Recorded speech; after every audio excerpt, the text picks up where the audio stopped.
Okay, I guess there was no getting around this news today. It was everywhere. It was about this explosion in Lebanon. At first, I was just watching like the videos online, posted like on social media, and you see like a blast, like, okay, what is that? And then as you watch it, you think that's it, but then look at this huge wave. Like this explosion just happens, like something right out of a movie.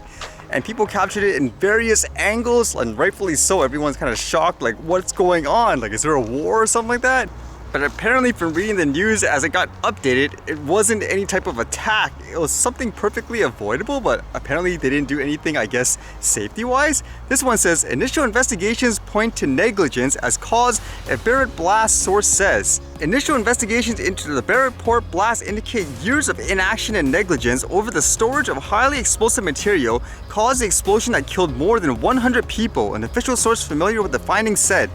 The Prime Minister and Presidency have said that 2,750 tons of ammonium nitrate used in fertilizers and bombs had been stored for 6 years at the port without safety measures.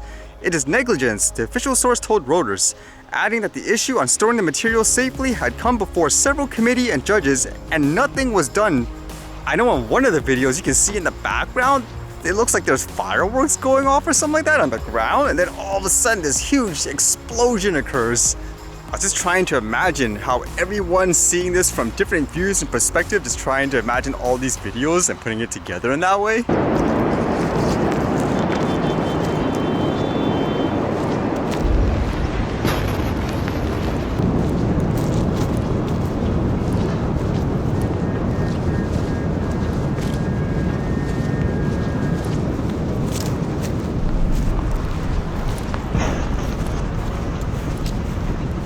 Apparently some news organizations also got before and after photos with drone shots. Just look at that. And so unfortunate if it's true, where it was completely avoidable, but for some reason they decided to do nothing. Like in this report here, it says, investigators focus on possible negligence, deadly Lebanon explosion. It says at least 135 people were killed, more than 5,000 wounded in Tuesday's blast. It makes you wonder, what could the reason have been for them not to do anything if that's true? Where it was brought to their attention for, I guess, years and they didn't do anything about it? Man, dark day today, I suppose.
See you guys later.